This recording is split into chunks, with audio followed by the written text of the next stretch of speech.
Hello traders, कैसे हो आप लोग। तो चलिए शुरू करते हैं। आज का हमारा शेयर है A B capital, Aditya Birla.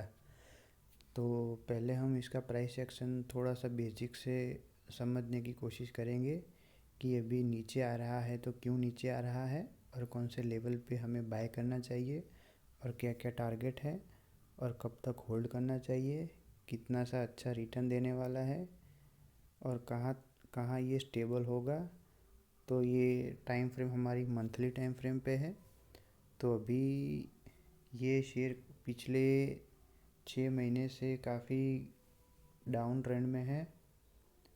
For example ये शेयर इधर से लेकर के इधर, मतलब 200 से सीधा 150 आ गया है। तो ये डाउन क्यों आया है, पहले इसके बारे में हमें समझना चाहिए, और कहाँ पे ये स्टेबल होगा ये भी देखना चाहिए। तो उसको समझने से पहले हमें बड़ी टाइम फ्रेम पे जाना चाहिए, जो कि 1 मंथ का टाइम फ्रेम हमने लगाया है। तो हम समझते हैं शुरुआत से कि एक्चुअल में डाउन ट्रेंड आया कहाँ से। तो देखो ट्रेडर्स, एक्चुअल में इस शेयर में डाउन ट्रेंड ये 3 कैंडल है ना, ये 3 कैंडल यहाँ से शुरू हुआ। आपको अभी पता चलेगा ये 3 कैंडल जो थी, ये 3 कैंडल कितनी प्राइस पे बनी थी, वो भी 200 प्राइस पे बनी थी। तो एक सिंपल सा लॉजिक है, एक सिंपल सा लॉजिक है। आप मेरी बात को ज़रा समझना, डीप जाके समझना कि ये 200 प्राइस से सेलिंग आई और सीधा 50 रुपीज़ पे आ गई, और बाद में इधर से अप मूव आई, फिर वहाँ प्राइस पहुँच गई। तो मतलब इस वाले एरिया में काफ़ी सेलिंग ऑर्डर हैं यहाँ पे, और वो ही रिएक्ट कर रहे हैं अभी। इसीलिए अभी ये मार्केट करंट पिछले 6 महीने से सेलिंग चल रही है। मतलब ये जो ओरिजिन था सेलिंग का, यहाँ से पूरी सेलिंग हुई है। और अभी देखते हैं कि कौन कौन से लेवल पे हमें बाय करने का चांस मिल रहा है। तो हम बाय करेंगे। इतना हमने समझ लिया कि सेलिंग क्यों हो रही है, और मैं तो चाहता हूँ अभी भी सेलिंग हो। मार्केट में अभी और बैड न्यूज़ आनी चाहिए एबी कैपिटल को लेके। और हमें बाय करना है तो किस जगह से बाय करना है और क्यों बाय करना है, पहले ये समझ लो। हमें बाय करना है ये 3 वाली कैंडल पे, ये 3 वाली कैंडल पे, मतलब इस वाले जोन में बाय करना है हमें। ये वाले जोन में अगर प्राइस आती है तो डेफिनेटली बाय करना है। और क्यों करना है ये भी आपको बताता हूँ। इस वाले लेवल पे बाय इसीलिए करना है क्योंकि ये 3 कैंडल में ऐसा क्या हुआ कि बैक टू बैक 1 2 3 4, ये 4 candle back to back green क्यों हुई, ये बात भी सोचनी पड़ेगी ना। मतलब क्या हुआ, मतलब इस 3 कैंडल में इतनी हाई मतलब बाइंग आई कि प्राइस ने एक भी महीना सेलिंग नहीं की, 4 महीना कंटिन्यू बाइंग आई है इस वाले पोर्शन से। ये 3 महीने की कैंडल है, महीने महीने की, 3 महीना कंटिन्यूस बाइंग आई है, तभी जाके प्राइस इतनी अप गई है। ये 5 महीना कंटिन्यू बाइंग रही है इस वाले लेवल से।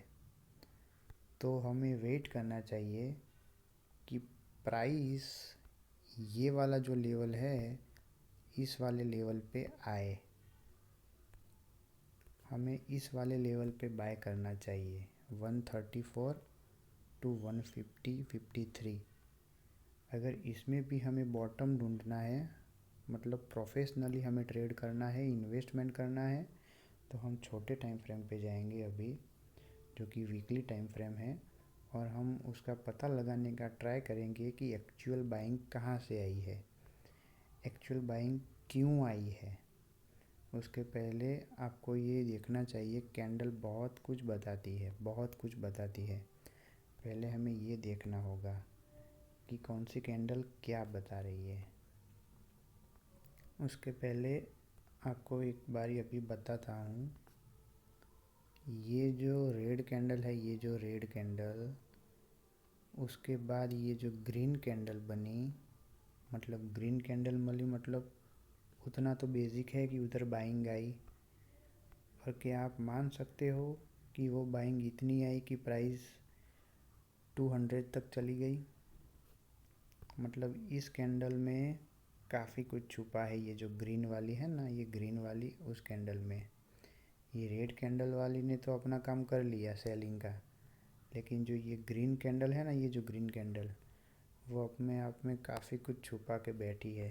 और हमें इस ग्रीन वाली कैंडल पे ट्रेड लेना है, बस यही समझ लो, यही ओरिजिन है, यही ओरिजिन है। हमें बस ये ओरिजिन पकड़ना है कि प्राइस यहाँ से यहाँ क्यों गई, और ये ओरिजिन ही हमें ऊपर ले जाएगा। ये ओरिजिन है, ये ओरिजिन है, यहाँ से प्राइस ऊपर गई। हमें इस ओरिजिन को ट्रेड करना है, कुछ भी हो जाए। और इन्वेस्टमेंट पर्पस के लिए ही मैं आपको ये सजेशन दे रहा हूँ। और इसके आने वाले टारगेट तो बहुत बढ़िया है, बहुत बढ़िया। मतलब अभी हम उसको जब हम मार्क करेंगे तो पता चलेगा कि एक्चुअल बाइंग कहाँ से आई है। ये जो मैंने 2 कैंडल बताई ना, ये 2 कैंडल, उसी में हमें ट्रेड करना है। इन्वेस्टमेंट भी हम कर सकते हैं। इन्वेस्टमेंट के लिए गोल्डन अपॉर्चुनिटी है, उसके लिए हम 1 डे टाइम फ्रेम में जाएंगे। अभी 1 डे टाइम फ्रेम में अभी लोग बोलेंगे, जो पैटर्न वाले होंगे ना, वो अभी बोलेंगे कि ये लोअर लो पैटर्न बना रहा है। मतलब हर दिन नया लो, ये हाई, ये लो, ये लो, ये लो, ये लो, ये लो, और ये भी ले लो। मतलब डाउन ट्रेंड में है पूरा का पूरा। अब लोग काफ़ी इससे दूर रहना चाहेंगे। हमें क्या, लोग दूर रहे तो रहे, हम तो इसी में मतलब हो जाएंगे इन्वॉल्व। तो ये जो बॉटम का ये जो एरिया है, ये जो पूरा वाला 138 से लेकर के ये 150 का, इसके बीच में अगर प्राइस आती है तो डेफिनेटली इन्वेस्ट कीजिए। बहुत अच्छी प्राइस है, आने दीजिए, वेट करने दीजिए, प्राइस आएगी। और अगर आप अच्छे से ट्रेडर हो तो आप ये भी आप नोटिस करो कि अभी प्राइस 159 चल रही है, और इस लेवल में लाने के लिए कौन कौन से न्यूज़ आते हैं, क्यों न्यूज़ आते हैं, कैसे कैसे न्यूज़ आते हैं। तो हमें तो वेट करना है कि प्राइस इस लेवल में आ जाए, कुछ भी हो इस लेवल में आनी चाहिए प्राइस। और ये अगर यहाँ पे आ गई तो फिर बाद में तो ट्रेंड इज़ योर फ्रेंड, बाद में ट्रेंड अप हो जाएगा, देखते ही देखते पता भी नहीं चलेगा आपको। तो अभी वेट कीजिए इस वाले जोन में आने के लिए। काफ़ी अच्छा है ये स्टॉक, है मेरा पर्सनल मतलब चॉइस वाला स्टॉक है, मैं तो इन्वेस्ट करने जा रहा हूँ। अभी ये भूल जाइए एक डाउन ट्रेंड है, अप ट्रेंड है, बस हमें ये जोन पकड़ के बैठ जाना है। इसमें से आ जाती है प्राइस तो बहुत बढ़िया है, और इन्वेस्टमेंट के लिए गोल्डन अपॉर्चुनिटी है। बाद में आपको पता भी नहीं होगा कि टारगेट क्या बनने वाले हैं। अभी हम ड्रॉ करेंगे तो शायद ही आप बिलीव ही नहीं करोगे कि इसका पहला टारगेट क्या होने वाला है। इसका पहला टारगेट तो मुझे तो ये 200 ही दिख रहा है, लेकिन अगर आप उससे पहले बुक करना चाहो तो आप इधर कर सकते हो बुक। काफ़ी अच्छा है टारगेट, मतलब 200 तो होगा ही होगा, लेकिन आप अगर उससे पहले बुक करना चाहो तो ये 180 पे आप बुक कर सकते हो पहला। और मेरा तो टारगेट ऑल टाइम हाई है, मैं ऐसे देता ही नहीं यूट्यूब पे। मेरा टारगेट 200 प्लस, जहाँ से ये एक्चुअल सेलिंग जब शुरू हुई थी तो वहाँ तो पहला बुक करेंगे हम, और उसके बाद ऑल टाइम हाई, मतलब जहाँ से ये शुरू हुआ था चलने को, वहाँ से ये वाला 262। अभी टाइम लगेगा, काफ़ी टाइम लगेगा, लेकिन पहले हमें एंट्री बनानी चाहिए। एंट्री अगर अच्छी बन गई, अब बाद में दबा के होल्ड कर दीजिए, कोई दिक्कत वाली बात नहीं है। अगर इस लेवल पे एंट्री मिल जाती है 145 तो भी अच्छी बात है, ये भी अच्छा लेवल है। और अगर डाउन आता है, अगर हमें दो तरफ से प्लान करना चाहिए, डाउन आता है तो हमें 120 टू 120 तक की बाइंग करनी चाहिए हमें एवरेज करने के लिए। तो अपना पूरा का पूरा कैपिटल इसी प्राइस पे मत लगा देना 145 या 150 140 पे। थोड़ा 10% बचा के रखना इस वाले लेवल पे लिए 120 123 पे। अगर शायद बैड न्यूज़ आ गई तो हम रिटेलर ट्रेडर काफ़ी मतलब हो जाते हैं ना हाइपर, तो पैनिक सेलिंग भी आ सकती है, लेकिन हो जाएगा इस लेवल पे सस्टेन हो जाएगा। तो आप इसमें इन्वेस्टमेंट पर्पस के लिए काफ़ी अच्छा शेयर है।